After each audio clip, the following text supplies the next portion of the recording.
Well, good evening. Thank you for joining Live Border News. And I'm your host, Jonathan Alexander. And I've got a special guest with me tonight, Richard Gage.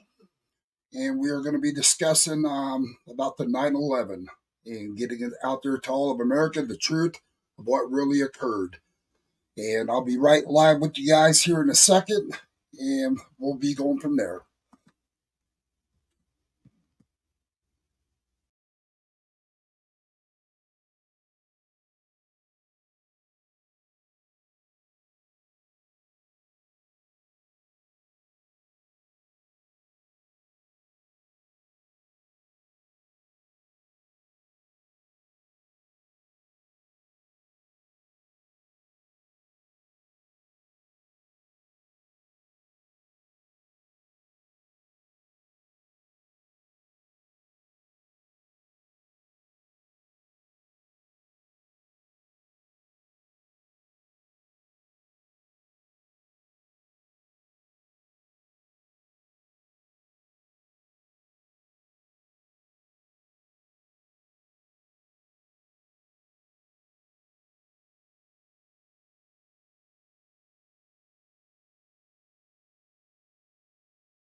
Well, good evening, Richard. Can you hear me all right? You bet, John. Hi. Good to have you on. Thank you. Nice to be here. Richard, I'd like for you to introduce to my audience here tonight exactly who you are and what you do. Well, thank you so much. I'm an architect of 30 years. I'm the founder and former CEO of Architects and Engineers for 9/11 Truth. And now I'm with my wife for the last 2 years in our new organization, Richard Gage 9/11, and that's at richardgage911.org. We have expanded our mission to move beyond just the truth about 9/11, especially when the scam of COVID hit. And we are exposing that left and right, the parallels between 9/11 and COVID, and now getting into the parallels between 9/11 and Gaza. We just don't stop coming out with the truth that the mainstream media completely avoids, denies, and censors. So I'd like for you to really go into depth tonight. Everything that you guys have studied on so far and in your research that you have gotten accomplished. Well, you bet. Let's do it. Are you ready to rock and roll, John? I am ready to rock and roll. All right. Click that button and we'll put the screen up there and I'll show you what we've been up to, because we don't want your audience to be the last to know. And I know you have given a number of these truths out over the time you've been on the air. But still, if people will share this information, we don't want them to be the last to know either, because there are three skyscrapers that were taken down on 9/11. Most people don't even know about the third skyscraper. Most architects know nothing about the third worst structural failure in modern history. And that is a crime. It's actually a crime committed in part by the American Institute of Architects, of which I'm one of 90,000 members, who never received not even a single bulletin on this incredible structural failure on 9/11 of this 47-story skyscraper. It was not hit by an airplane, and yet it also went down. It was the tallest building in most of our states, John, and yet it due in part because of the Twin Towers, which were easily the tallest buildings in the world at the time of this collapse on 9/11. But still, Building 7 is a mammoth building. Each floor is an acre in size, and there's 47 of them. It's about a football field in length away from the North Tower. And I'm getting a lot of background noise. I don't know if you want to mute while we're doing this. That would be helpful. Yes, sir. Okay. And then just come on back on if you have anything to ask or say. So what happened to Building 7? Here it is standing just fine when the Twin Towers went down. And it survived just fine. A few of the steel beams and columns that came out of the North Tower actually struck the building, but this was not a significant factor in this building's collapse, according to NIST, who's the National Institute of Standards and Technology, who was tasked by Congress to explain these collapses to the American people. Well, let's look at the collapse. This happens at 5:20 in the afternoon. And again, no plane hit this building. Here's what happens. The east penthouse drops first on the upper left, and then after 6 seconds, the entire building drops straight down uniformly, symmetrically into its own footprint in under 7 seconds. Now, have you seen anything like this before? Many of us have, of course, right? The old hotels in Las Vegas look exactly like this when they bring them down with controlled demolition, which is why so many people had such questions. And those questions were addressed finally 7 years later, the attempt to address these questions by NIST, in this case, Shyam Sunder, the project leader of the NIST report, who says this about their claimed cause of this building's structural failure. What we found was that uncontrolled building fires caused an extraordinary event. The collapse of World Trade Center 7 was primarily due to fire.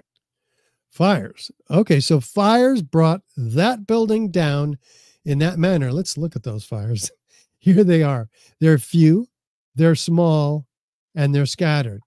I mean, these are the worst fires that we have photographic or video evidence of in the building.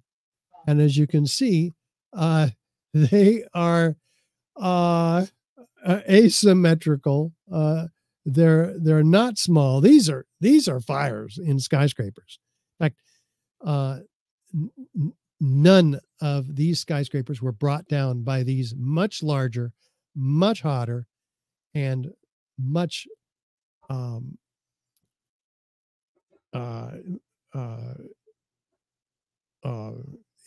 much hotter fires in these buildings.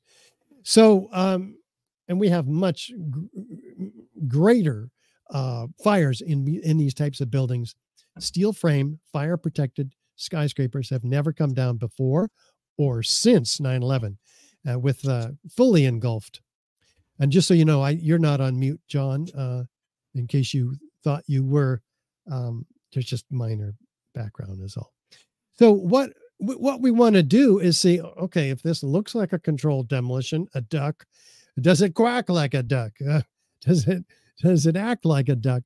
Well, what are the features of controlled demolition? Typically, we have a sudden onset of destruction usually at the base of the structure. We have a straight down symmetrical collapse into the building's footprint. How do we do that? All the columns have to be removed at once, essentially. That's how a building can go down symmetrically. They typically have free fall acceleration, as fast as a bowling ball falling out of the sky if they do their job right. And through the path of what? The greatest resistance, the thousands of tons of columns in the building that were holding the building up for its life. Feature number 5, we have a total dismemberment of the structural steel frame. That's ready for loading and shipment, right? We have limited damage to adjacent structures. That's one of the goals of controlled demolition. We have patterned explosions, which are heard, and flashes of light are seen by witnesses. We have These features certainly, we're not talking about fire, right? The concrete floors are broken up. You don't want to have people going into these buildings after they bring them down and then jackhammer the floors. Very dangerous work. We have isolated explosive ejections called squibs in the controlled demolition industry. And so that's what the explosives do. Sometimes they're mistimed or maybe not. There's chemical evidence of explosive devices then left behind in the aftermath. So if you have these features, you know you have direct evidence of destruction with explosives. Guess what? Fire does not create any one of these features, let alone all of them. So if we have all of them, or we have any of them, we know we have controlled demolition. So fires, by the way, cause structures to collapse asymmetrically with gradual deformations, following the path of least resistance.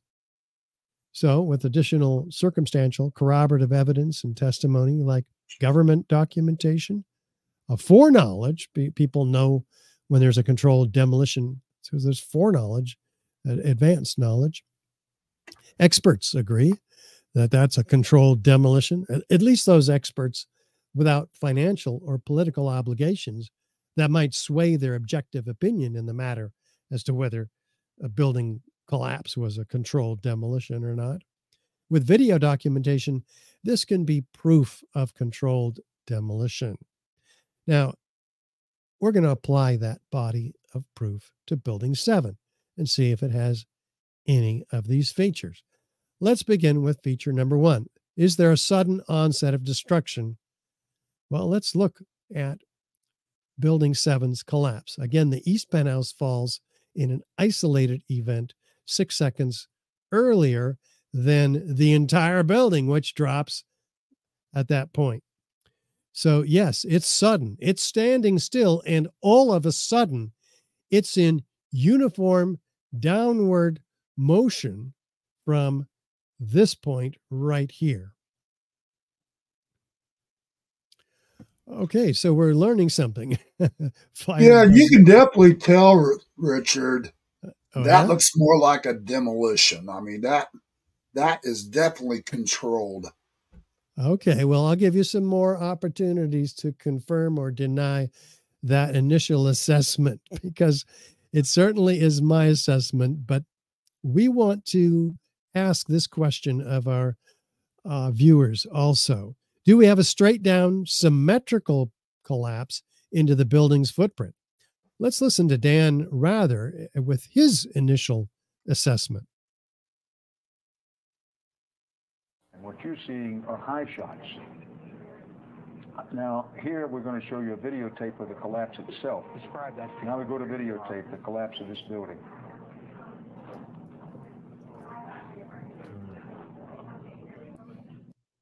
Oops. That was me. And what you're seeing are high shots. Now, here we're going to show you a videotape of the collapse itself. Describe that. Now we go to videotape, the collapse of this building.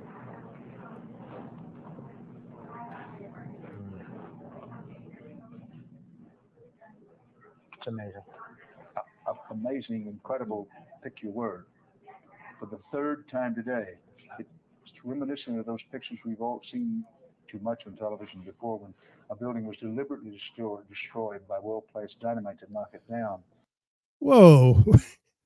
What, Dan? Deliberately destroyed by well-placed dynamite to knock it down? So he's using his intuition here, right? Just like you did, John, when you saw this. We all should be, and some of us were. But unfortunately, we didn't see this building on video, with one or two exceptions on 9/11, and maybe one exception where it was shown on TV later. So interesting. And Dan has never repeated this assessment at any time in his after 9/11. So it's just like it got swept under the rug.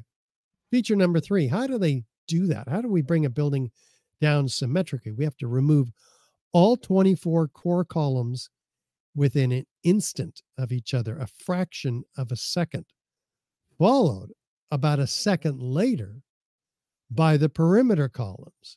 Any deviation in that pattern, such as column 79 going down first in an initiation of collapse, is claimed by NIST, which we'll get to. So that building will begin to fall over, of course.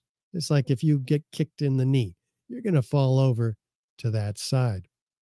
Well, do these fires have that level of precision to bring all those columns down at once? No, they're asymmetrical fires. How are they going to bring the building down How are they going to bring it down at all, given that there is absolutely no history of the destruction of a steel frame fireproof skyscraper ever? Feature number 4, how fast is the building coming down? Well, fortunately, physicists have clocked it. Here's David Chandler, physics teacher.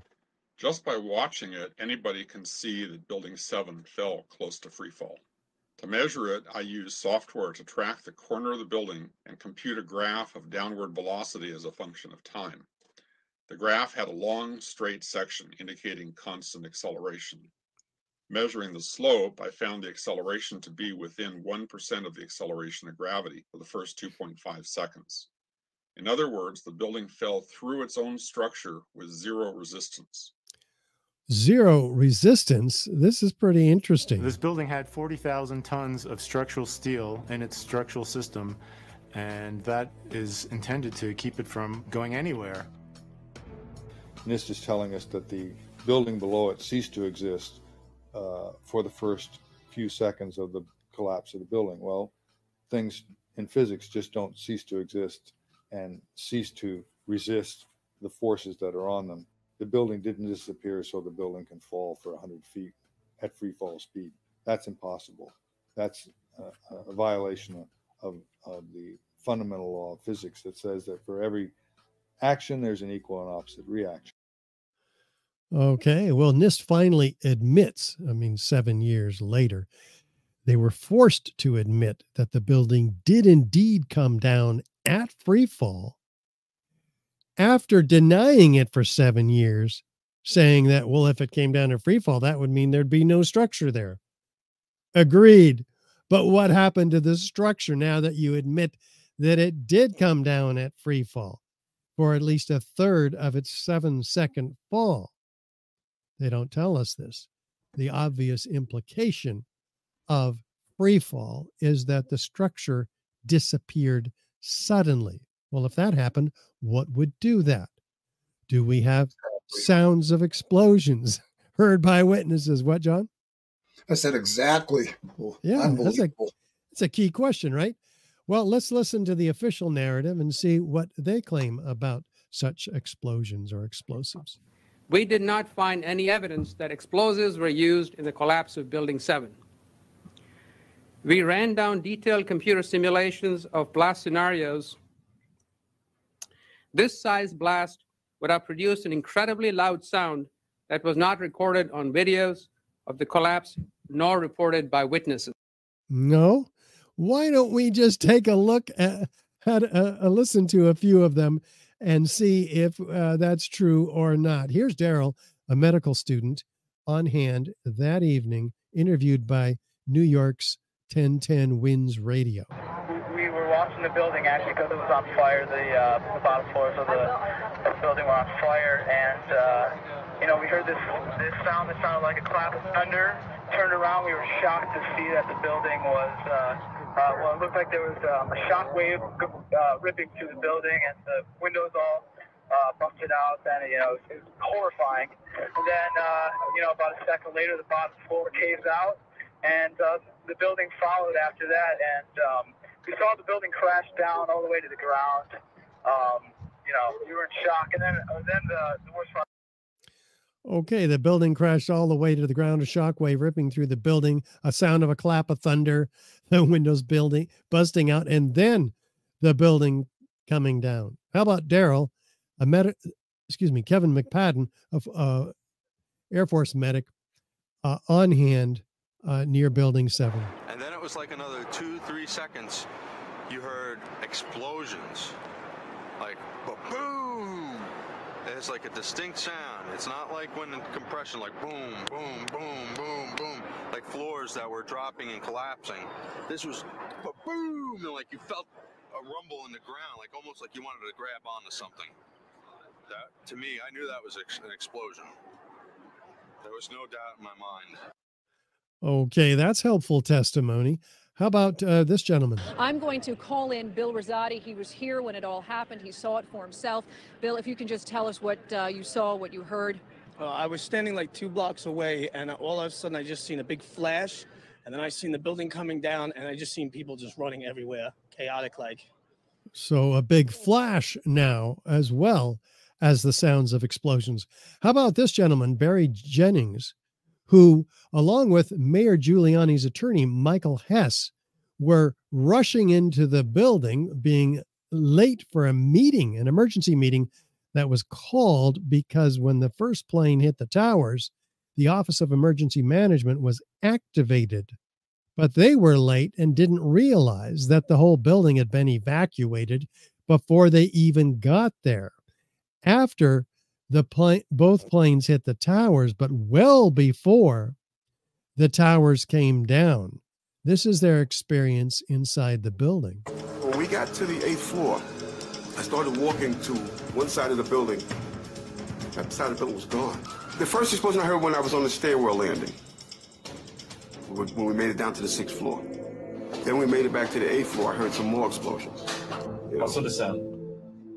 Like a boom. Like an explosion. More than one? Yes. We started walking down the stairs. We made it to the 8th floor. Big explosion. Blew us back into the 8th floor. When we get outside, a police officer comes to me and says, you have to run. We have more information of bombs, so you have to run. Information of bombs? Bombs like this heard in the late morning of 9/11 in that vicinity? Yeah, here's one of the guys who can tell you I'm okay, all right? Here, hold on. You want to call your mother or something?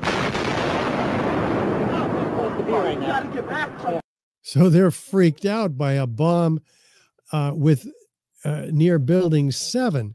How many of these witnesses of explosions do you imagine were included in the draft or final report by NIST about Building 7?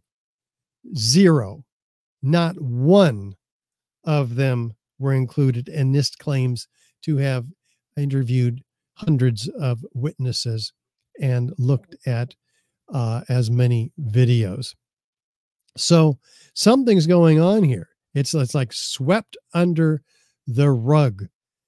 Maybe it has something to do with the similarity to a controlled demolition, which we see on the right, compared to views of Building 7's destruction on the left. Is there any similarity? Is there enough similarity to warrant an investigation into the possible use of explosives, especially since it looks exactly like a controlled demolition, especially since fire, the official cause of this building's collapse, has never in history brought down. Yeah, those two look identical, Richard. Unbelievable.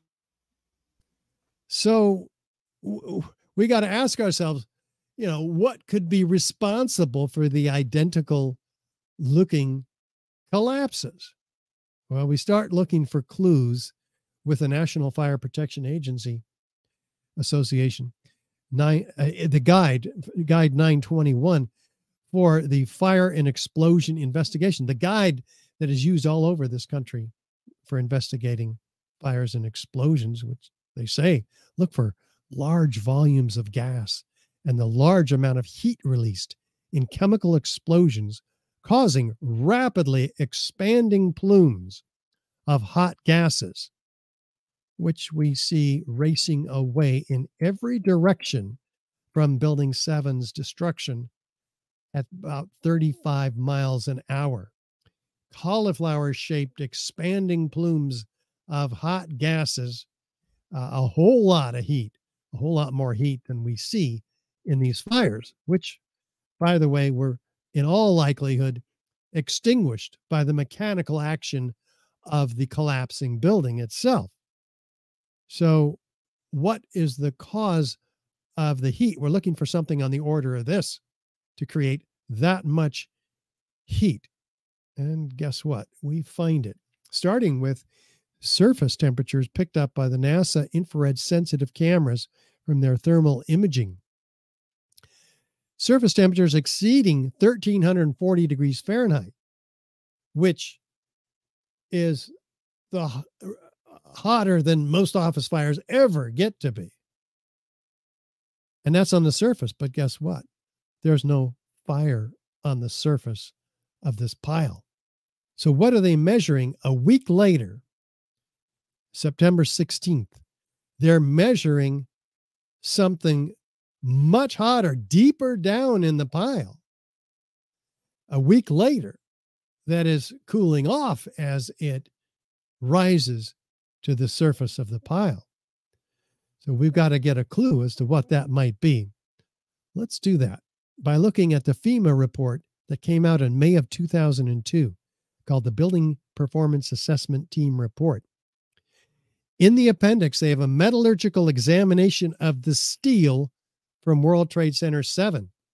Never before observed eutectic reactions, they say, causing intergranular melting, capable of turning a solid steel girder into Swiss cheese.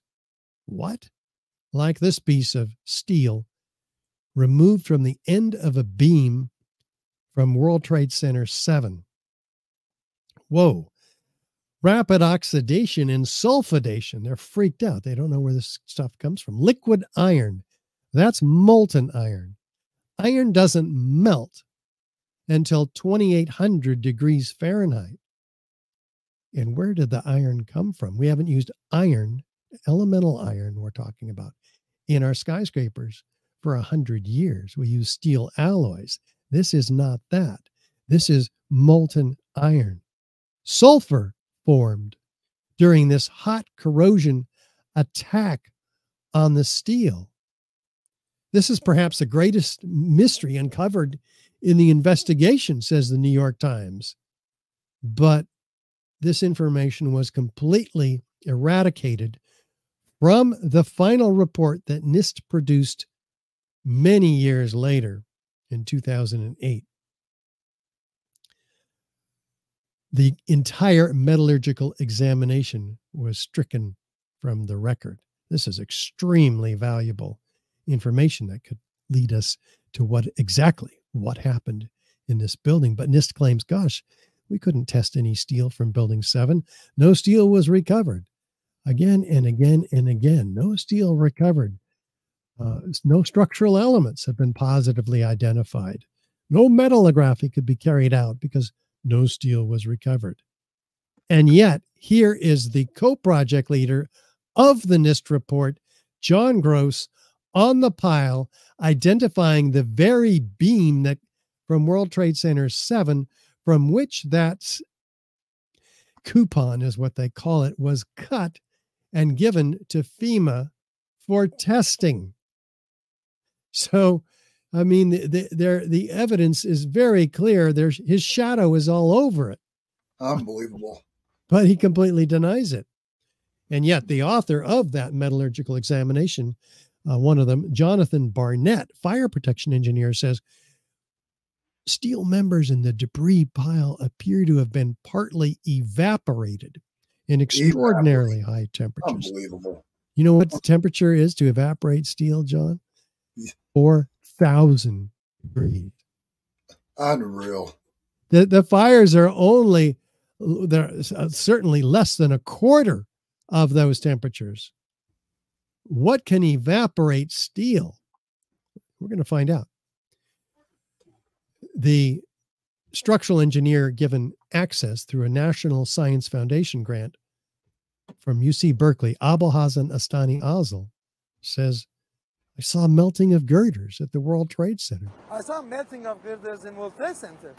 Well, wait a minute. If he saw and identified and studied melted girders like this one from Building 7, then isn't that clear evidence of temperatures far in excess of what could possibly have been the fire temperatures in this building? Yeah. But he also, and easily the largest and most perplexing structural failures in history, we have 400 truckloads a day filled with the steel from the World Trade Center and shipped to China for recycling. This is the destruction of evidence and a crime scene. Highly illegal practice. This is before investigators. That's definitely getting rid of the evidence. That's unbelievable. Oh, yeah. This is before they could do a proper forensic investigation. This is starting just 2 weeks after 9/11. This steel was being shipped away. What do the experts say? Well, here's one of them, one of the top forensic structural engineers in the country, Professor Leroy Halsey, which studied the University of Alaska Fairbanks, studied this building for 4 years, and putting it through a dual layered control finite element analysis, dual layered because we have SAP 2000 and the other software program to see if they'd get different results or the same results. They got the same results because they were asking themselves, no other tall steel frame building had ever collapsed due to fire. This really needs to be looked at independently from NIST. We have to ensure that for the public safety that the failure mechanism for the structure be understood. So there's what they do is they examine the fire loads. They put the fire in the building in the computer. They want to rule out scenarios that would not cause the collapse and identify the types of failures and locations that could have contributed to the observed collapse. They use the same input data that was available to them from NIST. Some of it was not. The methodology is 3 approaches. Simulate the local structural response to the fire loading on these floors 13 and below, because that's where NIST found that the initiation of collapse had begun. 2, examine the NIST's initiation collapse. And 3, simulate numerous failure scenarios to identify what could have caused the collapse. So they model all of these beams and elements and columns and connecting elements into the first AutoCAD and then into these other 2 programs. And they do a finite element analysis, which gives you very, very detailed response to what the structure is actually going to be doing. They found in the process that NIST had completely omitted some key structural elements like shear studs, for instance, tying these long span beams into this girder. NIST says they weren't there, but the shop drawings show that there's 30 shear studs. So the whole official theory is that these beams expanded in fires, causing this girder to be moved laterally off of its seat, causing floor 13 to fall onto floor 12 and so on for 9 floors, eventually allowing this column 79 to buckle. And when it did, there was a vertical collapse all the way up to the roof, and then a horizontal collapse across from east to west in this building.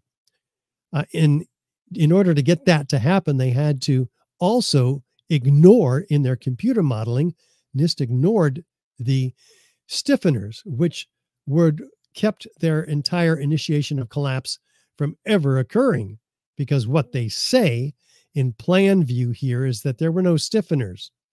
So this girder, where's my, here we are. The girder in plan view was moved laterally off of its seat on this column 79. And they say it only had to move 6 inches laterally because these flanges folded. This is the flange in elevation view. Well, that never could have happened because this stiffener, which is welded to both the flange and the web of this I-beam, if you will, it would have kept it from folding. So indeed, the entire girder would have had to have moved all 12 inches off of its seat. And so NIST is caught again and again with their pants down. In addition, the 13th floor could never have fallen to and broken the 12th floor beneath it, because it would have required 632,000 pounds to do that. But it only had a tenth of that dynamic force to break those shear connections of the 3 girders below it. So that never could have happened. So we have again and again proof that NIST had manipulated their results and input data, because in this case, they said, well, what happened was the movement was from right to left, east to west. But indeed, that was only because they made the exterior wall infinitely stiff. And so that movement was forcing in their computer model to be moving in the wrong direction. So when you actually see and model the exterior wall as it is, it would have given this red part is movement from left to right, west to east, the opposite direction of what NIST found. So hey, Richard, just for the audience real quick, how many of you guys are there working on this right now? Oh, there's all kinds of engineers working on this. The organization IMECI is currently active in producing yet another independent analysis of this building's failure, and they're corroborating these particular findings of Professor Leroy Hulsey, which include that NIST overestimated the exterior wall rigidity, that the exterior walls were actually flexible, that movements were from west to east, that the girder movement at the seat was in the opposite direction, that NIST's shear connections were not broken, that the bolts fastening the girder to A2001 was not compromised, that columns 79, 80, and 81 did not fail, as NIST claimed. But if they did fail, the building would have tipped over, which is intuitive, right? If there's a column breaking at floors 12 and so forth nearby, the building would have tipped over. Well, this is what would have happened if NIST's scenario actually went into effect, column 79, 80, and 81 failing. This is SAP 2000. And Abacus was the other software program that independently corroborated each other. What they concluded was that the collapse of Building 7 was a global failure, not a progressive collapse involving the sequential failure of columns. So this is the modeling that the University of Alaska performed based on the actual circumstances and based on what we saw in the actual video. It's much more representative, as I'll show you in a second. So fire did not cause the collapse of Building 7. These are the essential findings. Temperature was not hot enough to cause weakening of the steel framing. Thermal expansion did not result in the loss of support for the beams and girders. And Building 7 did not experience a progressive collapse, as claimed by NIST, but a global collapse caused by what? The near simultaneous failure of all of its columns. What can do that? Well, the University of Alaska doesn't speculate what can do that, but we've begun to see the truth already, just looking at the building itself and comparing it to controlled demolition, which removes its columns in synchronistically timed floor by floor. in order to remove the vertical structure, key locations within the columns with explosives. In this case, what we have is evidence, as we'll see in a moment, for incendiaries. So the University of Alaska on the left, their model actually looks like the collapse in the video in the middle, whereas the NIST model on the right has several problems associated with it.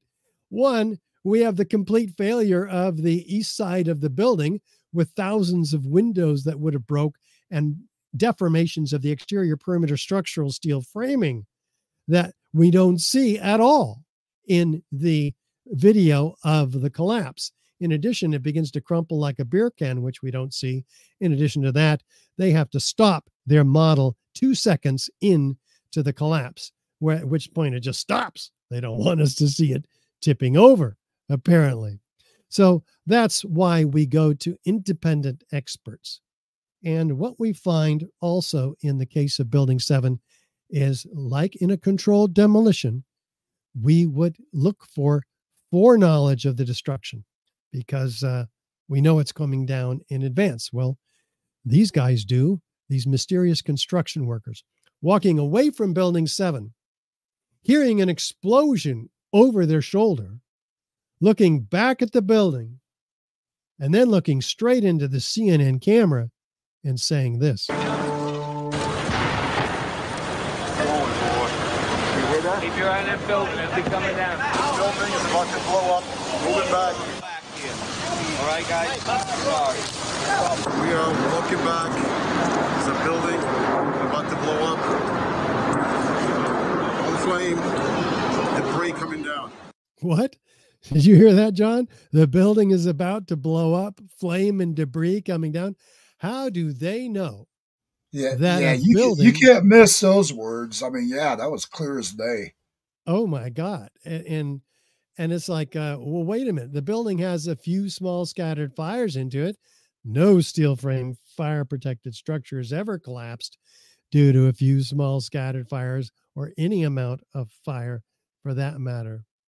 And hey, Richard, yeah, has that guy ever been questioned for why he would make that comment? Has anybody ever interviewed him? The gentleman in that last video? Yeah, right there where he said the building's about to blow up. I don't know. I haven't seen an additional follow-up interview. I would like to. I don't know his name. I'd like to find a way to get his name and do some research. His name's Terry. This gentleman was followed up, and this is his follow-up. He is held about 6 blocks away, Kevin McPadden, former Air Force medic, from Building 7 because they were told that it was going to come down. The firefighters were told not to fight the fire in the building, as a matter of fact. We'll come back to them. But he's listening to a radio held in the hands of a Red Cross worker, of all things, and he hears this from that radio. At the last few seconds, he took his hand off, and you heard 3, 2, 1. What? 3, 2, 1. Do fires bring buildings down to countdowns? That one ended early. Let me see. Oh yeah, 3, 2, 1, and then we heard the rest of his testimony, which was, I knew that was an explosion. Ba-boom. At the last few seconds, he took his hand off, and you heard 3, 2, 1. So no, fires don't bring buildings down to countdowns. What does? We'll get to that. But we also hear from the BBC this reporting. Now, more on the latest building collapse in New York. You might have heard a few moments ago, I was talking about the Salomon Brothers building collapsing. And indeed it has. Apparently that's only a few hundred yards away from where the World Trade Center towers were. And it seems that this was not a result of a new attack. It was because the building had been weakened during this morning's attacks. We'll probably find out more now about that from our correspondent, Jane Stanley. Jane, what more can you tell us about the Salomon Brothers building and its collapse? Well, only really what you already know. Details are very, very sketchy. Sketchy indeed. The building hadn't even collapsed, and it doesn't collapse for another 23 minutes. What's going on here? Did they get the script too early? This happens with pre-planned false flag operations like this, which are designed to manipulate people in order to achieve an outcome, which we'll get to later. So well, from what I can see there, Richard, these people were a dead giveaway of what occurred. I mean, that's pretty obvious. It seems so to me too, John. And yeah. I would like to, let's do a poll for those of you who are listening to this. Do you think we need a new investigation of this building's collapse based on the evidence for explosive controlled demolition? That's a key question. We want you to comment in the comments below and let John and me know what you think about this evidence. Is it solid or is it just conspiracy theory? What have we got here? You tell us, because what we try to do is use the scientific method. Unlike NIST, we have a question. How did the tower come down? Is it the jet plane? Is it fire? No plane hit the building. Oh, this is interesting. In this case, it says the Twin Towers, but we're talking about Building 7 right now. Was it fire or was it a controlled demolition? What we do in the scientific method and what we've tried to do here is perform research, make observations, construct a hypothesis, make predictions, test those predictions with experiments, analyze the results, draw conclusions. And if the hypothesis is not corroborated, like we found today, we go back and we perform a new set of experiments with a new hypothesis and try to corroborate that. Well, that's what we've done today. And what we've found is that we have 10 key characteristic features of controlled demolition, and not one of which can be accounted for by fire. We found that this is direct evidence of destruction with explosives, and with additional circumstantial corroborative evidence and eyewitness testimony, which we looked at, we find this to be proof of controlled demolition, a body of proof that has convinced 3,600 architects and engineers to sign on to the public petition demanding a new investigation into the destruction of this third tower that went down on 9/11, many of which these experts will appear in our forthcoming film, 9/11 Crime Scene to Courtroom, an unprecedented film series taking this hard evidence of 9/11, these crimes, to court for all 3 World Trade Center skyscrapers, by the way. And you can help co-produce this film. We're in the editing now, which is a huge effort, and we need your help. So encourage you all to help us by visiting richardgage911.org and contributing and staying in tune with us with our email list also, which is, of course, free of charge. So that becomes the evidence of Building 7. In part 2 of this 3-part series, we're going to dive into the World Trade Center Twin Towers. So I can't wait to do that with you. We'll have that up within days, right, John? I'm looking forward to all this, Richard. I mean, we've got some comments here right now. Peter just got to saying we definitely need a new investigation. Okay. And that also says, yes, we do. Plus, the families need the truth. Can't agree more than that. And then Annette also commented here saying, I feel this was all done to get into war. And you know what? Nanette kind of made a good point there, and I'm going to just express my opinions on this. If you remember back then, our country was totally against another war. The second this occurred, how many people jumped right on board and said, let's go attack them? That's right. That's So right. And not only Afghanistan, but soon after that, Iraq as well, over false evidence like exactly. weapons of mass destruction, which were never found, ties to Osama bin Laden from Saddam Hussein, which were obviously to everybody inconceivable, given that they're mortal enemies. Absolutely. And let's see, let me just read a couple other comments here. Wow, this is explosive, no pun, demolition of a building, not planes crashing into the building. Explosions are evidence of sabotage. Who is the building? So Thomas is asking, then what's the building?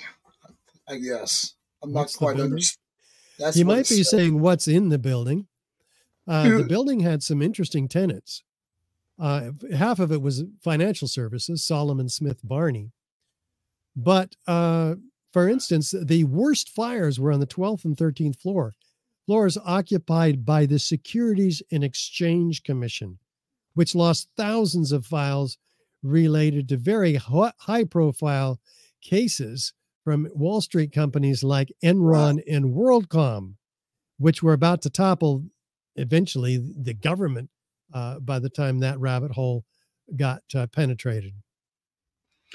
I'm glad you said all that, because I was going to actually bring that up. So yeah, it can't be overlooked. We also have the CIA, the IRS, the Department of Defense. This was one of the most secure buildings outside the Pentagon.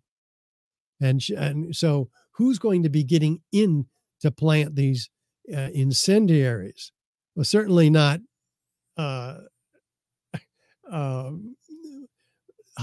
Muslim spies, right? It's just not going to happen. Yeah. Boy, you got some great stuff, Richard. And, I can't express enough how much I appreciate all the time you have dedicated to this, to get this truth out to America. I mean, the American people deserve to know what happened. Yeah, thank you, John. I completely agree. That's why I've been at this for 18 years, nonstop, starting with architects and engineers for 9/11 Truth, and then expanding into Richard Gage 9/11. Gail and I have been all over the country, and next week we're going to be speaking. Well, we hope to be speaking. We're going to be having a booth and connecting with you and Kim Yater, which is going to be an extraordinary event at the AmFest. And I encourage you to follow us there, everybody, John and myself, and hundreds of other patriots, 10,000 all together under one roof to watch all kinds of American patriotic leaders like, there's Glenn Beck, Tucker Carlson, Mike Lindell. Who are the rest, John? So you got Tucker Carlson. You mentioned him, right? Yeah. I'm sorry, I'm having a little sound difficulty. Yeah. Oh, sorry. I know Donald Trump Jr. is going to be there. There's rumors that Donald Trump is going to be appearing as well. I hadn't heard that one. Yeah, we've got several other big speakers. We're going to have a booth at the media place, and so we're going to grab Donald Trump. So if you want to see Richard Gage and John Alexander interview Donald Trump, stay tuned next week. Yeah, that'll be a great interview. December 16, December 16, 17, 18, and 19 is when all this is going down. You can learn more at amfest.com and on John's website. What's that, John? Yeah. So we got livebordernews.com. We've got Thomas Gibson asking a question. He says, is there anyone who financially benefited from this action? And I think you kind of already, yeah. Well, I didn't even start to go down that rabbit hole. This is important. And the best information you can get on this easily in 1 hour is the incredible documentary that James Corbett produced at corbettreport.com. And he wrote and made a film called 9/11 Trillions. Follow the money. It's extraordinary. He documents the bond heist that was going on, the gold heist. This is well beyond the billions and billions that flowed into the arms industry, the oil industry, the banking industry, and the insurance industry, and the media industry, the mainstream media, as a result of 9/11. Of course, not to mention the regional hegemony that was achieved in the Middle East, Afghanistan and Iraq, particularly following our invasion of those countries, and turning around those economies, taking over the heroin production in Afghanistan, which was 90% of the world's supply, which increased astronomically after we invaded and kicked the Taliban out, taking over the oil in Iraq on behalf of the British Petroleum in that case. So yeah, a lot of money being made there, John. Well, you know, I can think of billions of dollars probably worth of reasons why they destroyed those buildings. Oh yeah. I mean, I hate to talk like that, but you know, there was so much at stake by them doing this, getting it done. And, you know, everything I have seen, you can definitely tell this was controlled. I mean, there's not a doubt in my mind. Yeah. And we haven't even gotten to the Twin Towers yet. We'll do that in a few days. Yes. So we're going to be doing this for a couple of days here. We're going to be sharing tomorrow's event as well with you guys.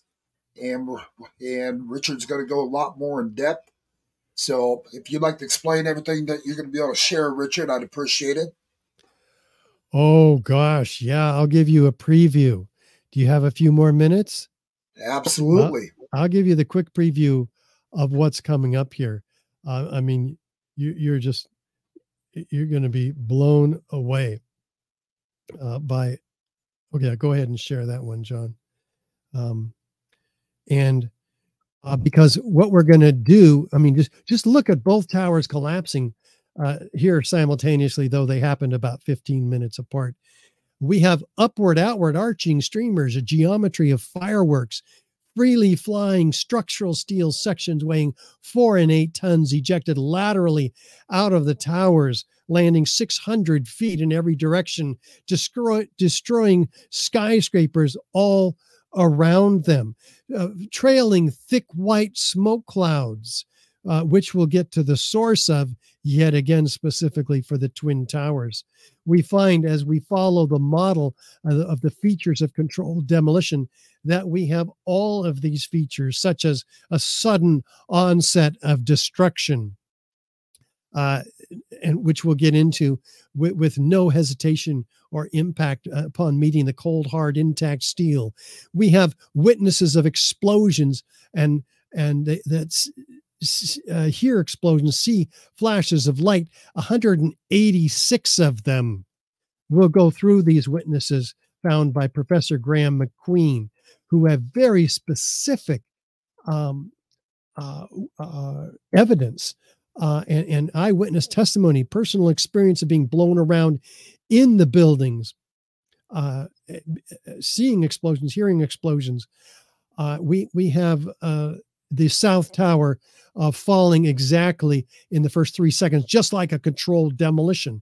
The North Tower, same thing here, as you see. Oh, I already saw that. And these witnesses, just like an demolition, like when they take down a building. So we'll go through the NIST report and their theory in detail and shred it in two as we look at the physics of the World Trade Center towers and what the beams of the columns were like in terms of their massiveness as you descend down. It's a virtual pyramid. We see the sudden onset of destruction, just like we saw in Building 7. We'll see that there's no top part driving the rest of the building down to the ground.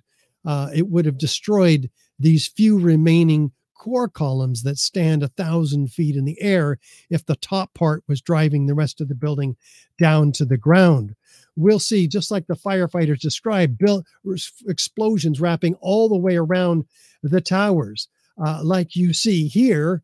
And if we zoom in, which we will, you'll see dozens of explosions right in front of your eyes in this close-up of this leading corner of explosions, individual explosions, not a nuclear weapon going off. Isolated explosive ejections occurring 20 feet, 20 stories, 40 stories, and even 60 stories down below the zone of destruction, as you see here, 60 stories down. What can account for this in the official narrative? Nothing. You'll see dozens of explosions off the left side of the South Tower, which we're going to go into in detail. You'll see exactly how fast both of these towers are descending, about 10 floors per second, all the way down to the ground at nearly free fall acceleration. Building 7 was free fall. We'll see through what 80,000 tons of structural steel, which should have resisted it, but again, like Building 7, did not. We'll see that it looks more like a volcanic eruption in the Tongan Sea, trailing thick white smoke clouds with molten hot beams. Where is that coming from? We'll see the total shattering of the structural steel frame, just like the NFPA 921 says, look for high order damage. You're going to see that the structure is broken up, ready for loading and shipment. Almost. There was some cutting that needed to be done. You'll see laterally ejected, freely flying structural steel sections, like this one in particular, which is going to hit Building 7. Back to, that's 45 degrees. We're going to look at that, the physics of laterally ejected 4-ton structural steel sections. We're going to ask ourselves, well, how did 100,000 tons of steel framing get distributed outside the building's footprint? I mean, A, and B, if that was true, what's crushing the building? We're going to find that it's not the steel. Go ahead, John. Hey, Richard, you brought something up the other day. You want to tell the audience how long it actually took for that building from top to bottom to collapse? Some say about 15 seconds. Some say about 30 seconds. I say it doesn't matter. It's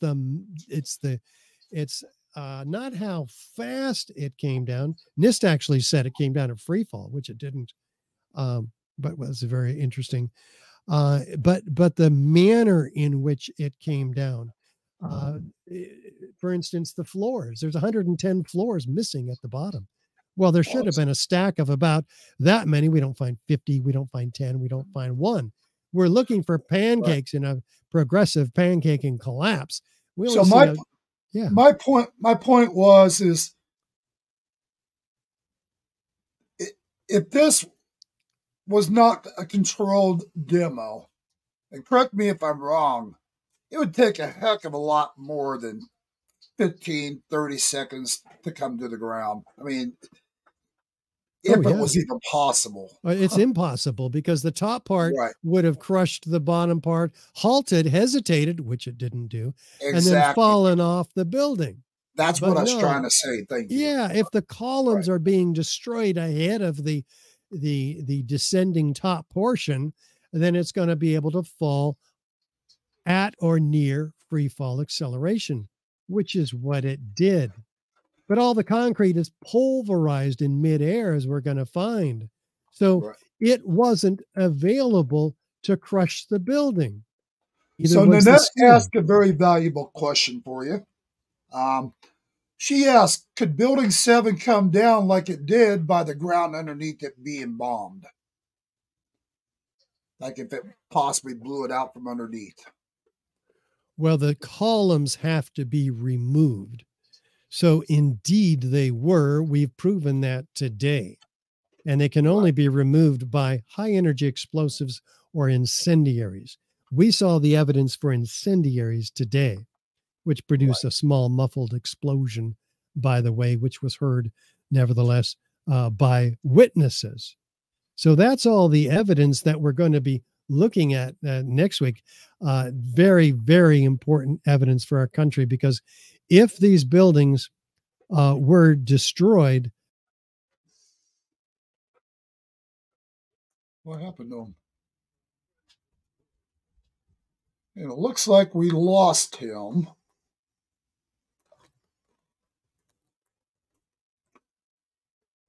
Let's see if we can't get him back on the air. There he is. Sorry about that. I hit the wrong button. That's all right.